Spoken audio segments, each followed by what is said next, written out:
នេះយើងមកឆាកដើមមកបាទចាំខ្ញុំឆាកដើមមកឲ្យពួក fan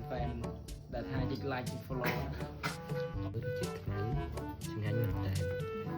តើជាឆ្ងាញ់សូរីស្ពេចគេលីសូរីស្ពេចមិនសំណាប់ទៅយូរ អូយរ៉េកោប៉ៅនេះ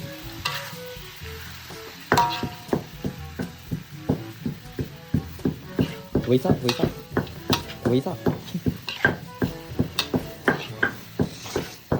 nhà này tôi ôi ơiតែកបាកងមួយហើយចេញនៅបងប្អូនជាហើយពីខាងមានពងមួយដែរឆាត ឆ្ងាញ់ ឃើញពង nhanh ស៊ីច្រើនចុយម្រាយអា ធ្វើមកឲ្យជួយម៉ៃ